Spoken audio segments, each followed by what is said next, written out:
I will today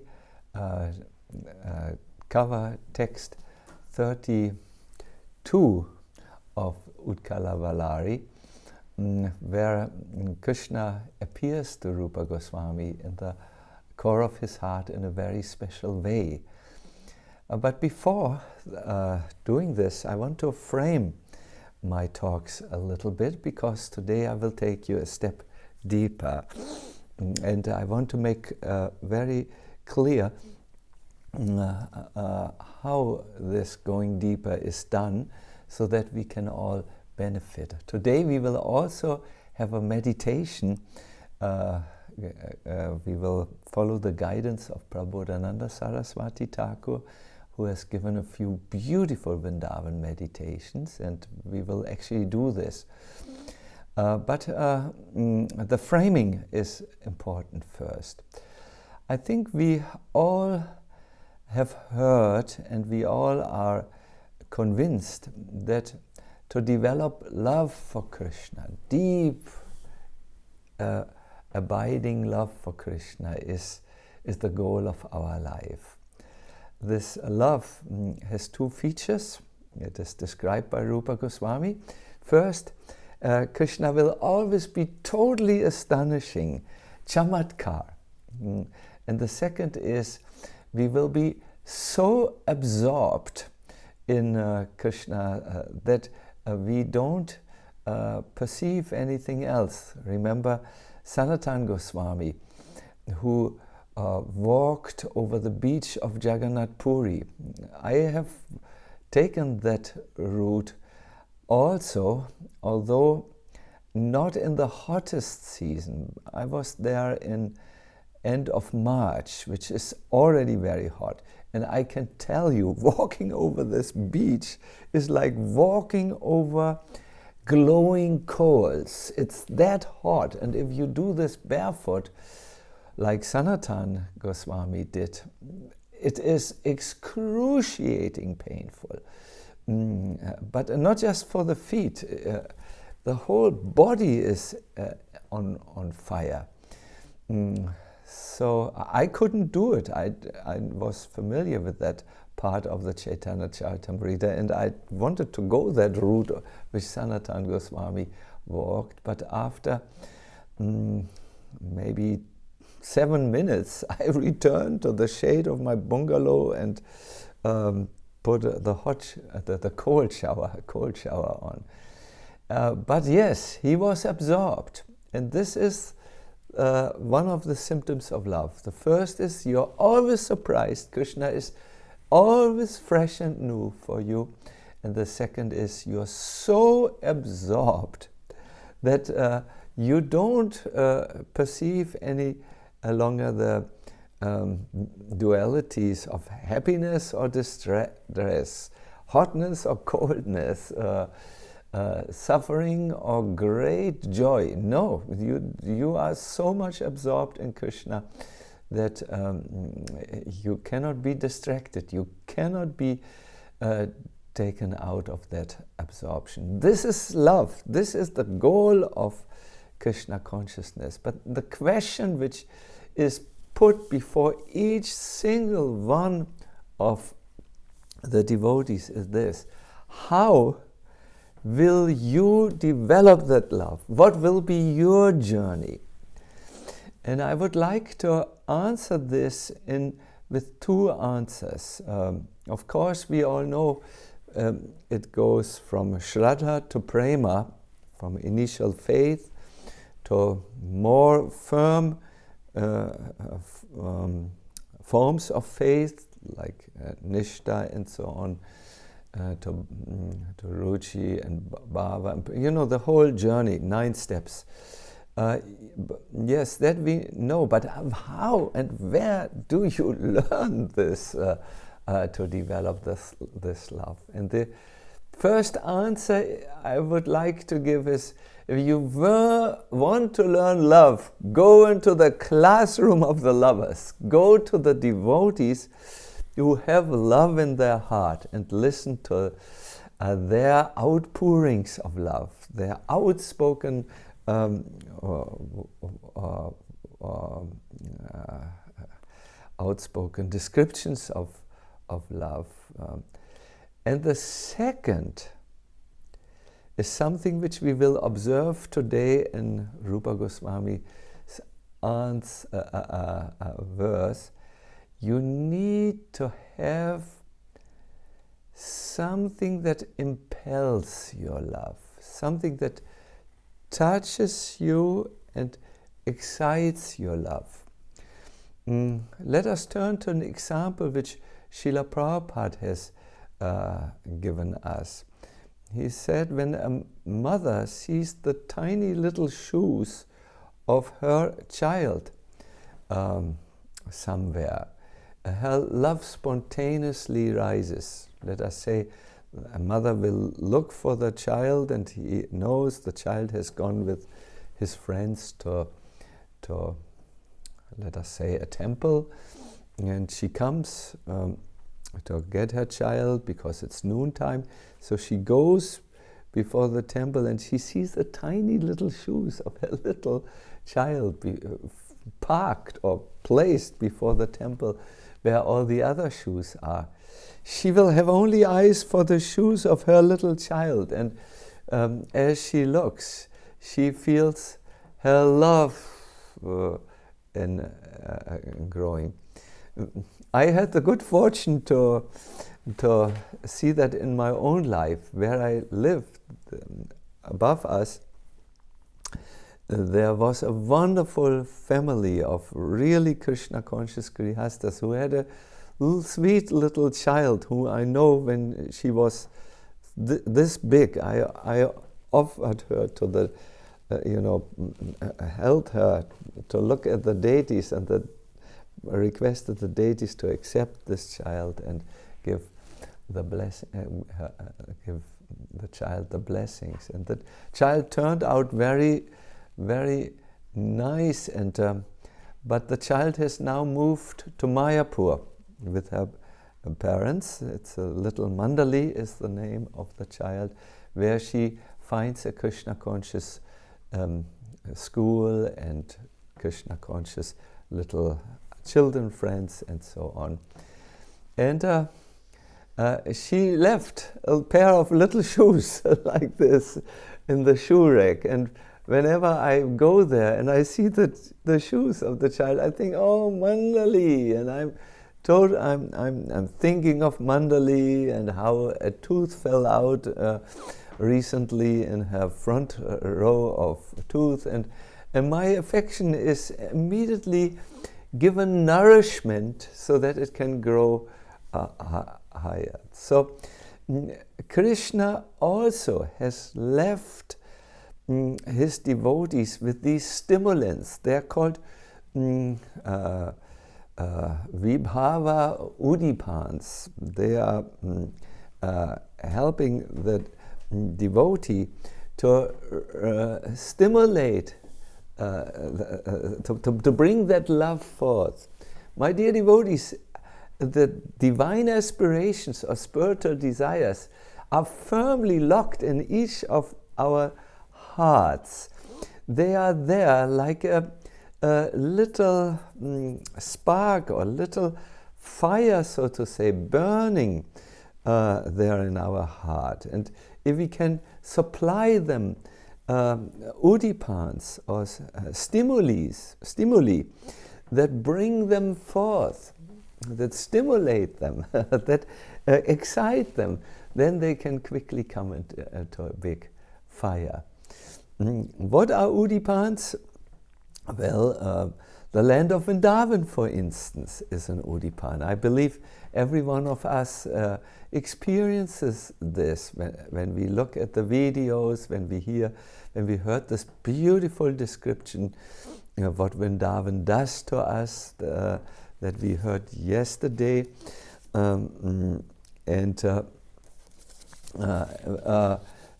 Krishna's flute, Krishna's shoes are described to be udipans. Krishna's qualities, like his mercifulness with which he glances towards the devotees, like I always feel when I see here a oops, how to point? Yes, here. I don't want to point at Krishna directly, but you know where how to do this. Opposite, yes, here. When you see Krishna like this, and how he looks at us, that's an udipan. That's a stimulant of that love in the heart. When we hear Krishna Katha, that stimulates us. We need a stimulation. I know in the material world there was a song, "Come on, so and so, please light my fire." I think one friend says to another friend, "Please light my fire, bring out my enthusiasm," and so on. This we need to apply in the science of developing love of Krishna, or at least desires, divine aspirations like eagerness for Krishna. The best, so there are two factors: the devotees and the udipans. As far as the devotees are concerned, there is a very, very nice sentence which I found from a scholar of religions. She said, it's actually Evelyn Underhill, those who know, as the social self can only be developed by contact with society, so the spiritual self can only be developed by contact with the spiritual world. Think of it. How did you learn your language? How did you learn your mannerism? Where did you learn how to dress like the way we dress?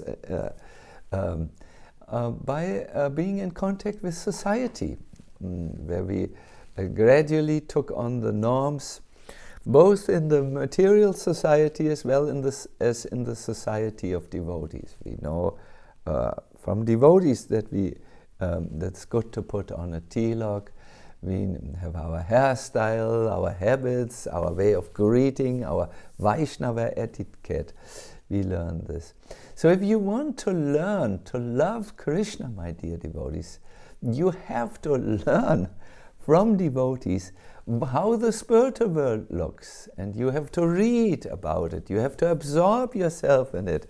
You have to desire to go there, and this is what we do in these Govardhan retreats. We hear of the spiritual society of Sanatan and Chaitanya Mahaprabhu, and the very subtle dealings which went on. Very shukshma. Shukshma means fine. And today we will hear about udipans, the qualities which stimulate our love, and we will meditate actually about one of the qualities. So having said all this, we are now confident to go into the verse Vraja Madhura Janavrajavatang so Kim api yuvam abhiyachate janoyam. The meter is not yet perfect here. Mama nayana nachamat kritim karoti karotu kshanam apipada nakendo komodivam. Rupa Goswami says to Radha and Krishna,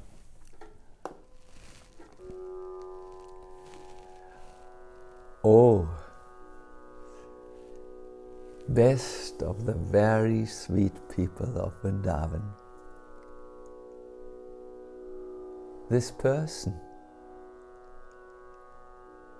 prays to you. May the moonlight from your toenails astonish my eyes, even if this is only happening for a moment. There are so many sweet people in Braja, the gopis, the gopas, Nanda and Yashoda. but you are the you are the crown, the best of all of them. I am your very insignificant servant here in this material world. I've gone to the forest of Vrindavan and I have something to ask from you. Please appear before my sight. And he remembers the previous verse where he said, I'm not qualified to have close contact, but please, if you so desire, appear before my eyes like a lightning flash appears for a moment on the horizon. A lightning flash, which is Srimati Radharani, that rests on the lap of the cloud-like Krishna. So now he wants to come closer. He says, I want to see you, but I have a particular thing in my mind. And as he is thinking like this, he remembers, I want to see the astonishing glow which comes from your toenails. This is what I wish to see, even if it is only manifest before my eyes for just a brief moment. I think we discussed these brief moments. They are called spurtis, revelations within the heart, which take place. Krishnadas Goswami, Kaviraj Goswami, has spoken about these toenails and the effulgence which comes from them. He has said that in Krishna's form there are actually 24 and a half moons. You can just imagine, if one moon rises in your heart, in the small space of your heart, it will be really bright. What will happen if 24 moons will rise?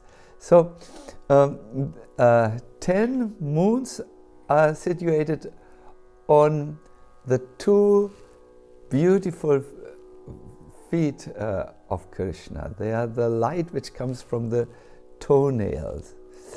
When Krishna moves with his feet, Krishnadas Kaviraj Goswami says, the feet sing a song, which is the jingling of the ankle bells. Many devotees who have met Krishna for the first time have described the sound of Krishna's the ankle bells which jingle as Krishna approaches them. One of them is Narada Muni, who has described like this.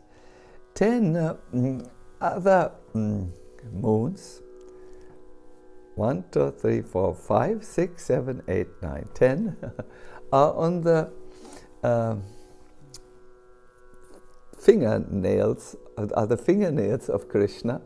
They are full of light, and they also dance like the foot, like the feet. They dance on his flute. You can see in the back, Gopal Raj has his flute, but he is busy with one hand and he is holding the Govardhan hill. But sometimes he lets the Govardhan hill float and plays anyways. So yes, then there are, let me look here, one moon is his beautiful, beautiful face. 2 moons are his cheeks, which are lit with the swinging of his earrings. You know, this is something devotees like to meditate as well. The earrings and the reflection on those cheeks. But make no mistakes, it's not that the earrings illuminate the cheeks. No, that is wrong. The cheeks illuminate the earrings. Then there is another moon. It is the tilak. Sometimes it's a sandalwood tilak. It's just a dot sometimes. Sometimes it's a tilak which has no nose part, no, not this. Sometimes it has a nose part. You will ask yourself the question, what tilak does Krishna actually wear? Does Krishna have the tilak of the Gaudiya Sampradaya, our Sampradaya? Does Krishna wear the tilak of the Nimbaka Sampradaya? Does Krishna wear the tilak of all the of other Sampradayas?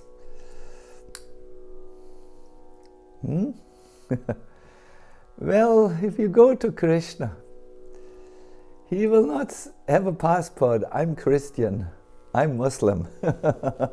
I'm this or that Sampradaya. I'm Gaudiya. I'm Nimbaka. Krishna has the tilak which corresponds to his worshipper, who worships him in this way or in that way, because he reveals himself according to the devotion of his worshipper. And this immediately brings a light on Krishna, which is extraordinary. Krishna is the God of love. He's made of love. And love is reciprocal. It is something which happens in reciprocation. And Krishna has half a moon on his forehead. The forehead of Krishna, I should not show my forehead. The forehead of Krishna is also half a moon. So when all the full darshan of Krishna is there, it is so bright, it is so overwhelmingly full of light. There's a verse of Bilva Mangala Thakur where Radharani, after a time of long separation, sees Krishna coming and asked a question, is this a mass of light which is coming to me? But no, light doesn't move like this and doesn't make a sound. This is a flute sound. And she asked many questions, and then she says, no, it's my lover Krishna who comes to me. No? So, light. So, Rupa Goswami is satisfied with only a little light which comes from the foot nails or the toenails, that's a better word, from Krishna. He wants just a little contact, and this is very relevant for devotees.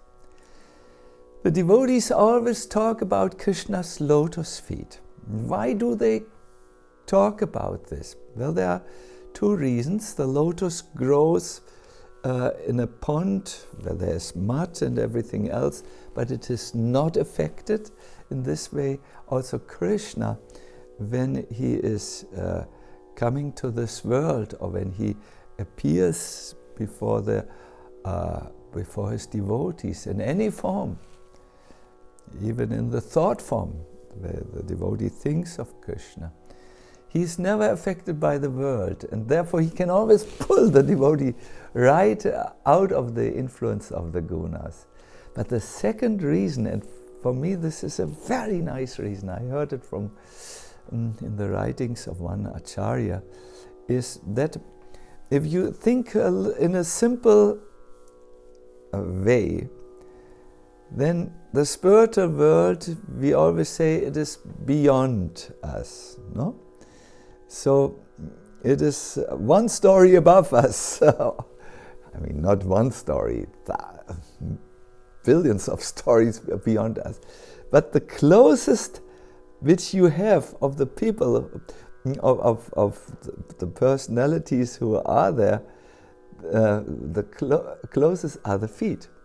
Like above us, there is another wonderful Grihastha couple living, very nice devotees, but they don't have children.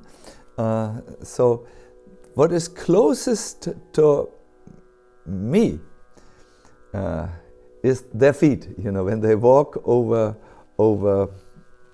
on the other floor, then what is closest to me is the feet. So devotees feel like this. I may be unqualified to see Krishna's knees or belly, or shoulders, what to speak of his moon-like face, which is surrounded by the beautiful locks of hair, but his feet are very close to me, and I hope to just see a little from the toenails of his feet. That is the idea why devotees speak of the feet so much. I would like to give you a little example from the Bhagavatam about Krishna's lotus feet, and then I will come to his the nails on his feet. Akrura's journey to Vrindavan is an exemplary role model, which I personally always follow when I'm going to Vrindavan.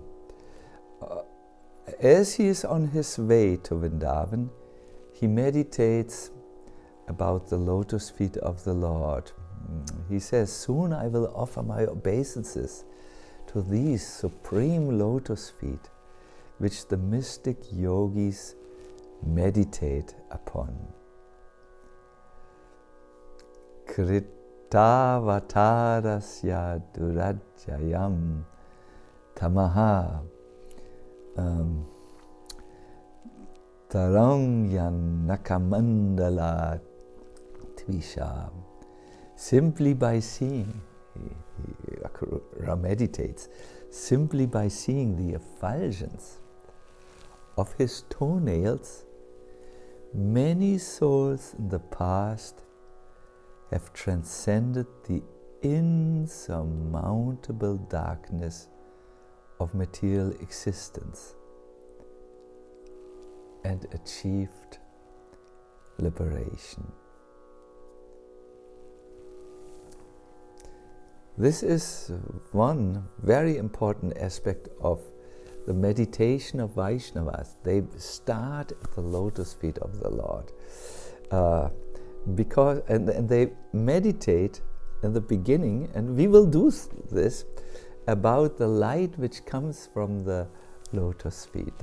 It is here described in the Bhagavatam as Nakamandala. Naka means lotus feet, and mandala means, of course, a circle, but here it means like an orb of light. No?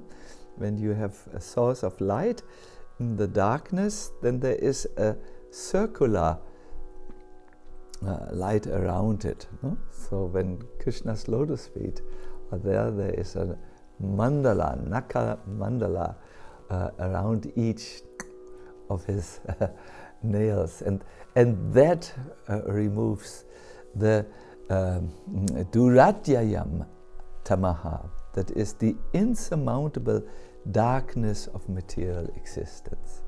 The idea is very, very simple. If you can bring Krishna in your memory and bring him in your heart, all the inner darkness, anxieties, fears, insecurities are removed. I like Burijan Prabhu's answer.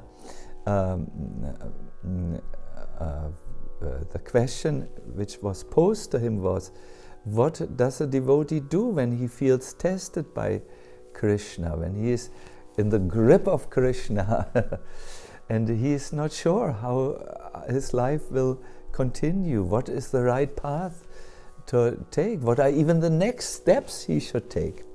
And he advised, Burijan Prabhu advised very, very helpfully that then it is time to go internal, go inside.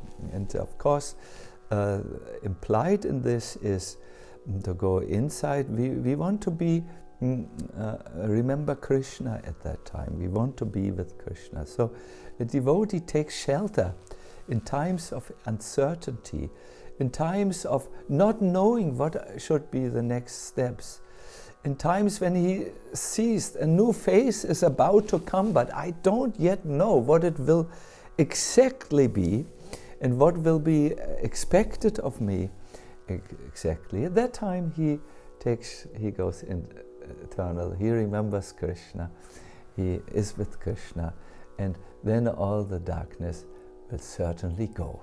So, in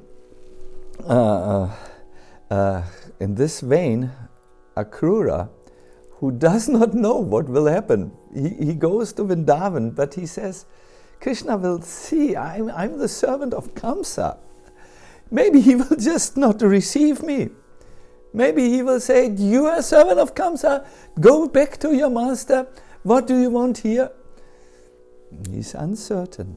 After all, he's sent by Kamsa to take Krishna out of Vrindavan and into an arena where his death is planned. Yes, Kamsa had sent Akrura to fetch Krishna from Vrindavan and bring him into the wrestling arena where he had instructed these strong wrestlers, to kill him in public, to show that Kamsa is the king, and everyone who is opposing his regime is standing no chance. He is killed on the spot. There was actually a public, it was planned to be a public execution. That was what it was. So Akrura knew that Krishna knows everything, and he would say, go, what do you want from me? Akrura was a great devotee inside. He was the only one who had stayed with Kamsa because he knew that in the future Krishna would come and free the world from the thorn of Kamsa, which plagued it. And he just knew, I will play an instrumental part in Krishna's plan to annihilate the miscreants. So outwardly he played the role of a loyal follower of Kamsa, but internally he was a great devotee of Krishna. So in this vein he continues, those very lotus feet, which I see very soon, are worshipped by Brahma, Shiva and all the devotees. They are also worshipped by the goddess of fortune and the great sages and the Vaishnavas. Upon those feet the Lord walks about through the forest while herding the cows, and these feet are smeared with a very intimate ornament. It's the kumkum, which bedecks the chest of the Braj gopis. That kumkum is also placed on the lotus feet of the Lord, yes. Then, as he was thinking about his Krishna, he saw the footprints of those very feet whose dust is held on the crown of the rulers of all the planets. He saw those very footprints in the dust of Braj. You might ask, how could he distinguish these footprints from other cowherd boys? Well, they had very specific marks on them. For instance, the lotus, the barley corn, the elephant and the goat. goat, the elephant goat, I wanted to say, not elephant, elephant goat. This is a little instrument like this, and it has a little ankush, I think it's called, a little spike or something, so that the mahout can just guide the elephant. So he saw those. And these were udipans. Seeing them, something came in his heart, which we had described earlier with the example of the mother or a friend seeing the little shoes of a darling little child. Something came in his heart. It's described, he jumped down from the chariot. I would like to use another word. He was jolted by such joy. Out of the chariot, he rolled in ecstatic emotion on the ground, but he still avoided to roll over the footprint, because he held these footprints of Krishna so sacred that he did not want to, how do you call this, to swipe them away with his, by rolling over them. No, that was a no-go. And he exclaimed in loud voice, "Ah!" Sorry, I'm getting a little enthusiastic here. I might jump through the computer. No. This is the dust from my master's lotus feet. My dear devotees, here you see the power of udipans. They do something within you. In this world, we have experience of udipans, of worldly udipans. No, I remember once I was preparing a seminar, and I wanted to play in the seminar a song from contemporary music, Rolling Stones. And so I asked my secretary to put on the CD, to get a CD and to put it on, and both of us wanted to now judge, was this song capable to make the point which we wanted to make the point. So he put it on, and he said, "Guru Maharaj, we have to hear this loud, otherwise it doesn't work." So he put it loud, and then the music started. I do not know at this moment what was the song, because I have a little forgotten these things. But there was this music, very loud and solid beat was there, and good amount of excitement and so on. And my servant tried to keep himself, but he was a young person. All of a sudden he started to dance and stuff. I said, calm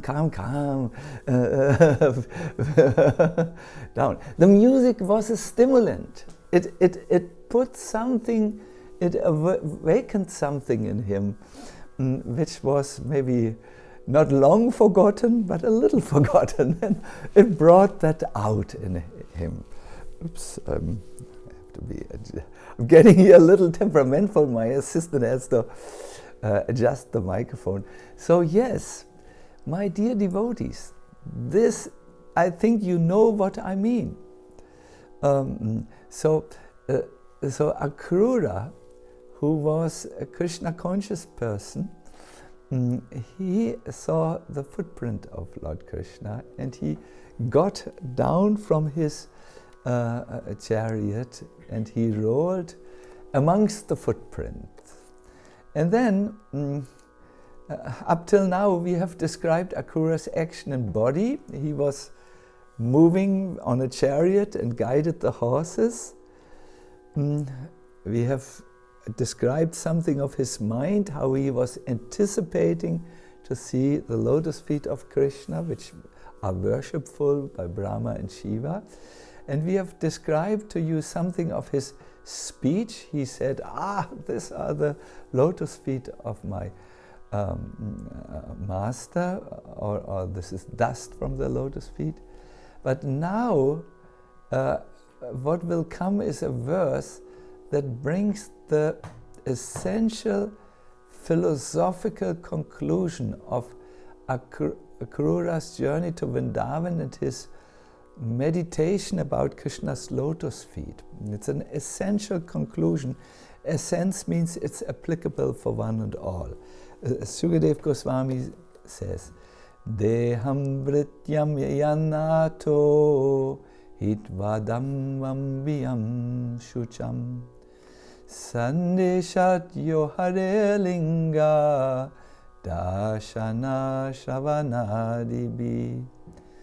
The very goal of life for all embodied beings is this ecstasy which Akrura experienced when, upon receiving Kamsa's order, he put aside all pride, all fear, and all lamentation, and absorbed himself in seeing and hearing those things which reminded him of Krishna.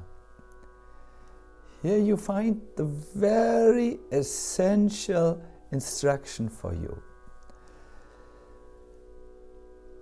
Akrura took shelter in those things which reminded him of Krishna. Here's the footprint. He has not yet seen Krishna. And this set him on a road, on let me say, a road of love, which he pursued, and which eventually brought him to Krishna, because Krishna is revealed only to those who look at him with loving eyes, not with any other eyes. This is also what will work for us. We need to find out in our lives what will set us on the road, what will release our buried and covered spiritual emotions, and let them blossom forth. For me, it is visit of the Holy Dham. I like so much, and with these amazing videos, which are really so, I can only find the word evocative. No? They bring something, they evoke something, they awaken something. You know? And these wonderful discussions which we hear, I feel that, oh yes, the whole day, and for us, we are in a time zone where we are finished with the Govardhan retreat at 1 or 1:30 or something like this. The whole day I'm thinking about it, and I'm reading in the evening before I go to bed about the things which struck me. I make notes and I read the verses and contemplate my role in it, and I feel something is done which awakens my own love, my own desires. But Akrura had to put 3 things away, which we also have to put away. One is he had to put his pride away. Akrura, in his situation, had to disidentify with his role as a minister, a highly placed governmental person who had political influence. Pride. We also have to put away our pride, that I'm so and so, I'm Pride makes a story, a narrative, spun around a false center, the false ego. And that needs to be put away. If you want to walk the road of love, he had to give up his fear. Oh, he was fearing. In his situation, he was feared.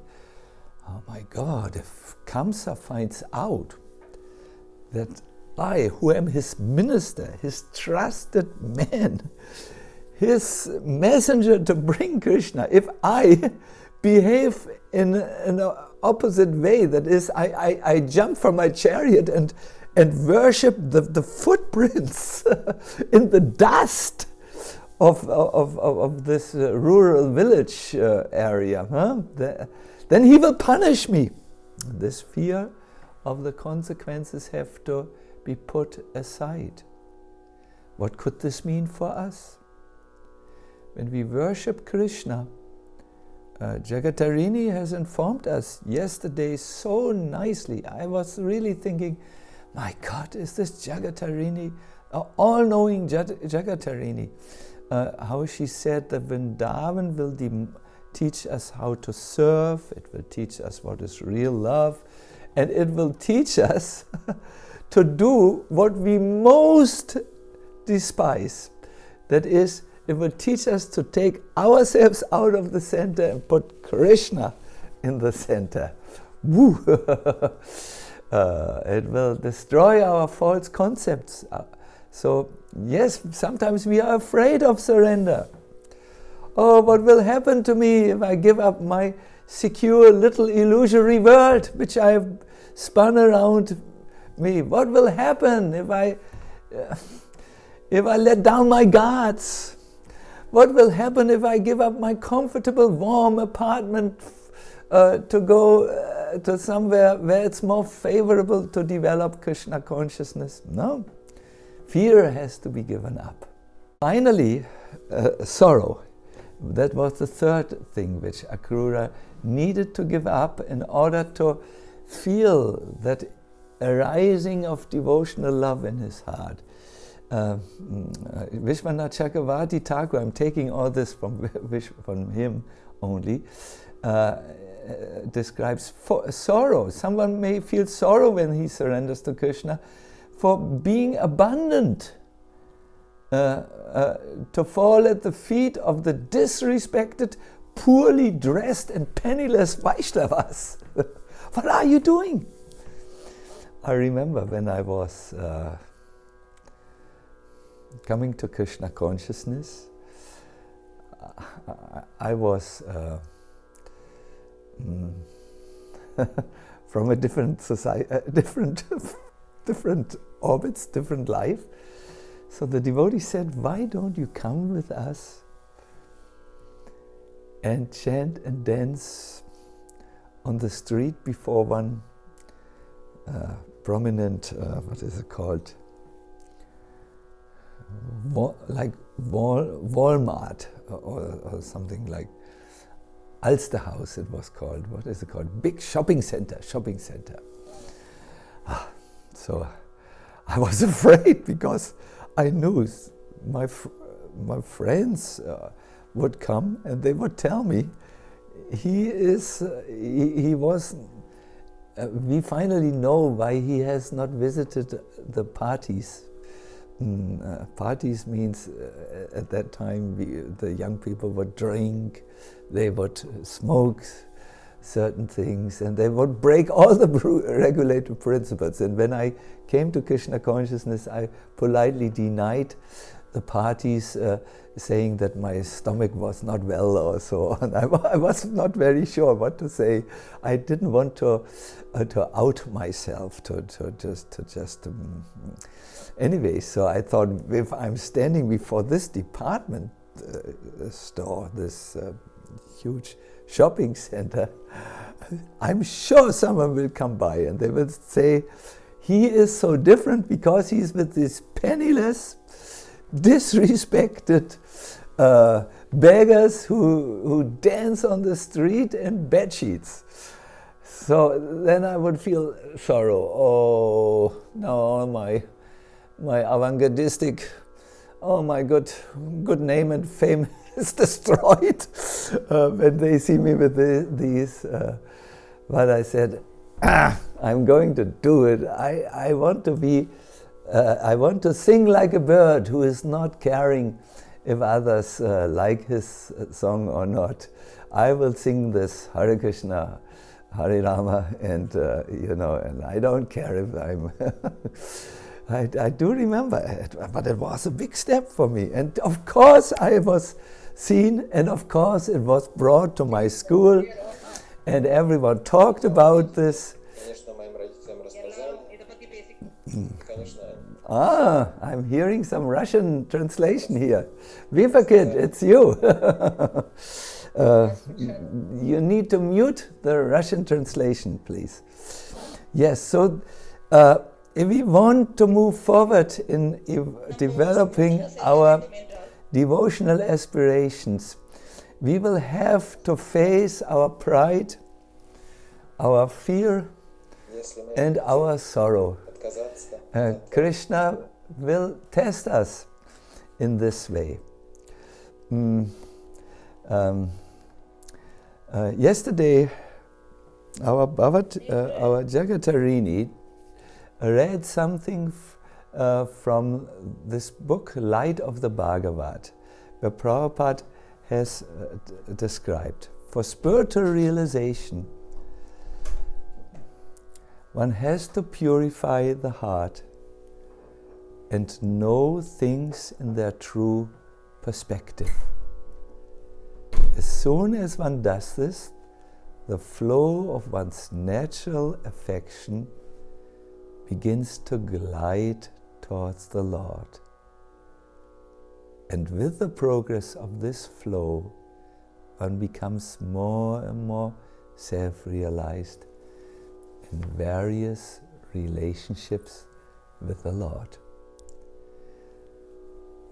Note, Srila Prabhupada is comparing here the flow, the awakening of divine aspirations, the divine feelings with a flow, a river. And you enter this river really of this flow of divine aspirations when you contact these powerful udipans that Krishna has left for his devotees to meditate upon. So we have heard from Rupa Goswami how he wants to meditate about the light from the nails of Krishna's lotus feet. We have gone to the Bhagavatam where we followed Akrura's journey and how he actually became awakened in his Krishna consciousness by seeing the footprints of Lord Krishna in the dust. This was the Udipan. Footprints, light from the toenails. These are all Udipans. And we have heard about the parikshate, the test. We have to give up our fear. Vitaraga Bhaya Krodha. Krishna speaks about this in the past. Many great souls have developed love for me by giving up Bhaya, fear and anger and attachments also. No? This dams the flow of our love for Krishna. Our attachments to this world, our fears to give up these attachments, and also our anger when we are frustrated on our spiritual path, our bitterness, no? That keeps the flow of love from flowing. Be very careful also when you are in a spiritual movement, that you are not overcome with disappointment and fear. 4 days ago, I spoke with one devotee who was very angry, very bitter about his experience. And I told him, you need to let go of the bitterness if you want to come to that which cures all problems. That is the love for Krishna. Good. So you all are ready to meditate, or I hope you're ready to meditate. Let's not just talk about these things. Let's do it. I have seen 2 participants raise their hands. I will come to you, but please, now we need to meditate. In Tamil, there's interpretations, translations in Tamil and 3 languages available. Go to the language, click. I will tell you confidentially or personally, I have to now calm my mind, because as you can see, I'm very enthused by the subject matter, which is today there, the Udipans, where Rupa Goswami meditates about the light from the toenails. It could be any other things which we can meditate on, but we will stay here. I have to calm down. So I will help you also to calm down. I request you to find a comfortable sitting place.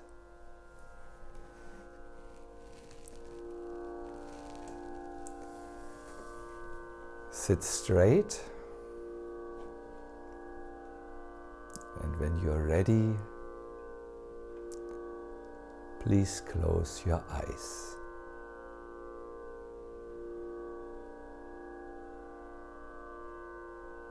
Become aware of your feet and your legs up to your sitting bones, and relax. Direct your attention to your lower and upper back. Relax. 2 shoulders.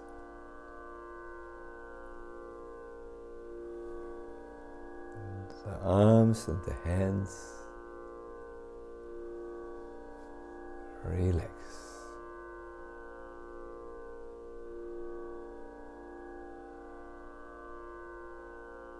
The back of your head,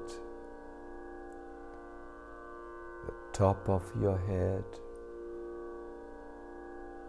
your forehead and face. Relax. Appreciate how your entire body, from the feet up to your face and the facial muscles, is very relaxed. Now, bring your attention to your breathing. Breathe breathe in and out,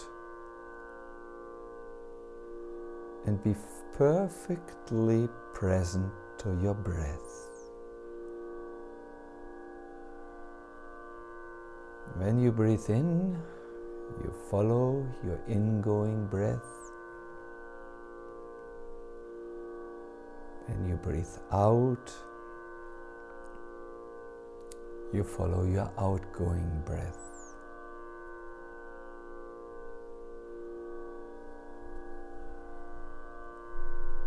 Make a few deep breaths and try to lengthen your exhale.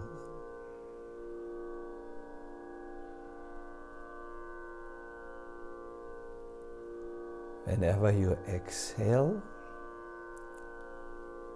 go over the edge where you normally stop and exhale a bit longer, a bit more. This will automatically deepen also your inhale.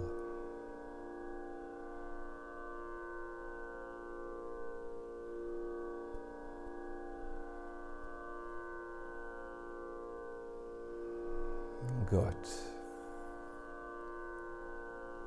Now, as you breathe in, breathe into the heart space.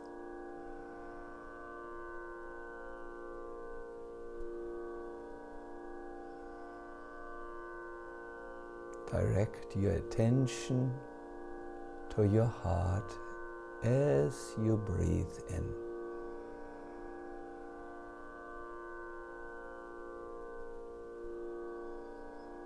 Imagine you breathe through your heart now.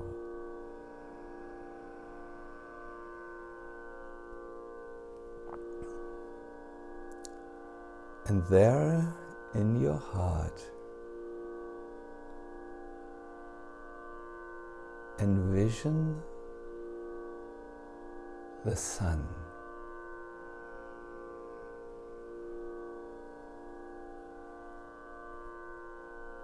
Now envision the moon.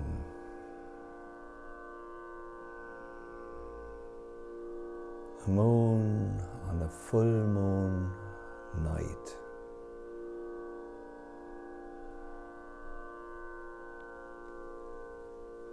Now envision an energetically fully burning fire.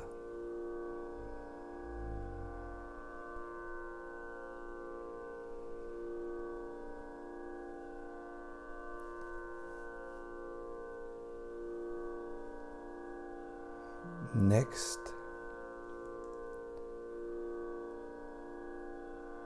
envision the divine self-manifested abode of Vrindavan. That Vrindavan defeats the effulgence of millions of suns. It is brighter than millions of moons and brighter than many, many fires.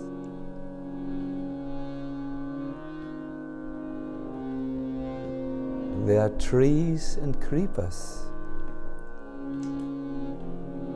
filled with many fruits and flowers. We have seen these flowers in the videos, and everything showers spiritual happiness.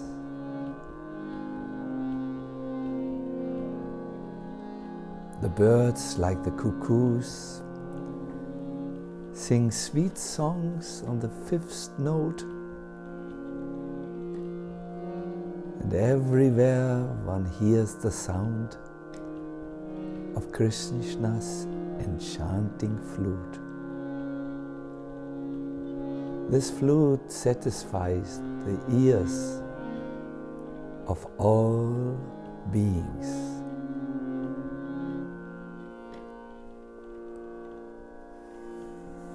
In this shining land of Vrindavan,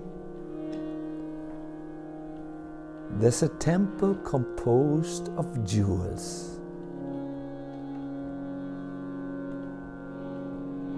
And on an effulgent throne within this temple sits Sri Sri Radha Govinda.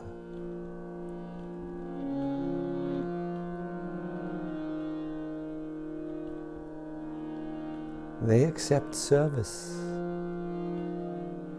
from their beloved Sakis, the gopis.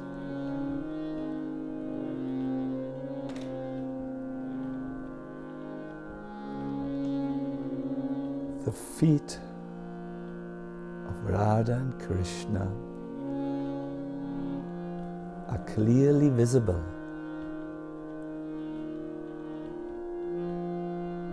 and from the nails on their toes, a particularly effulgent, soothing and gentle light comes forth. Please place these lotus feet with the effulgent nails in the core of your heart and worship by singing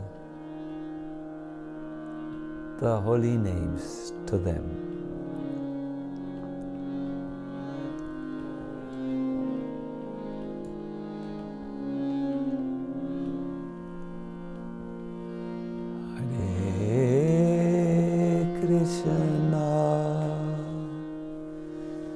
Hare Krishna, Krishna Krishna, Hare Hare,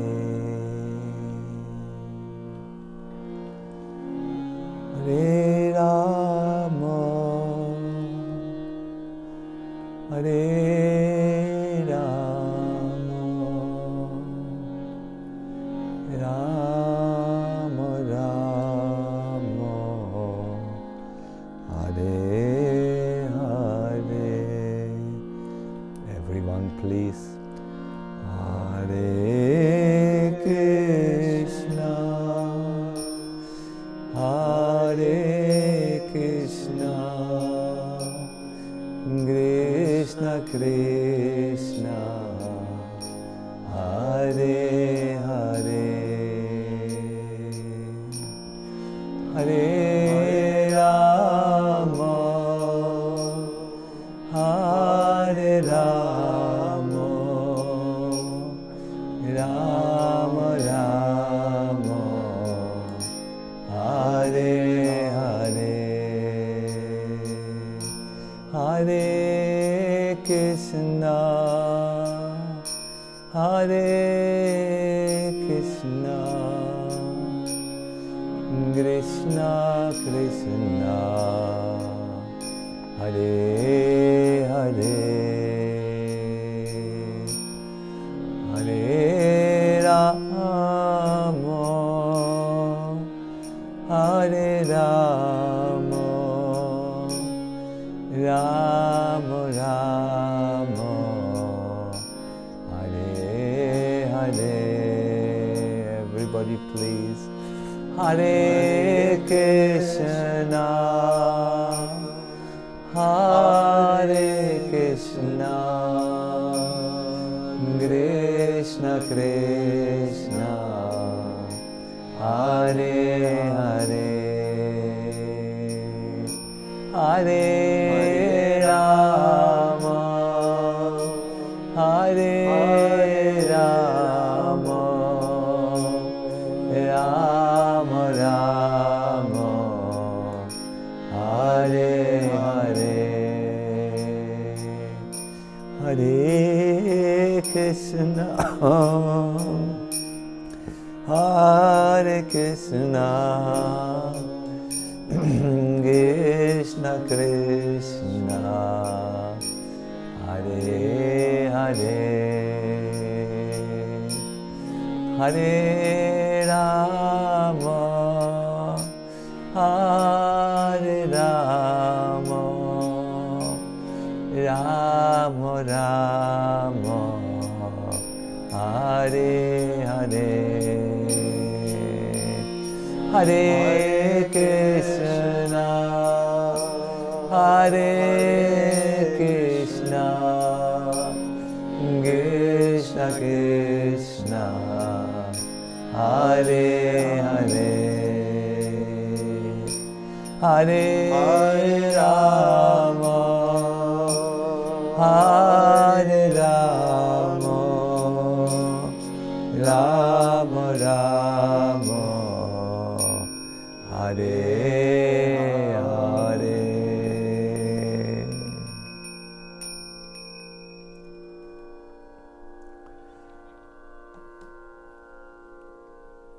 Please do a few deep breaths now.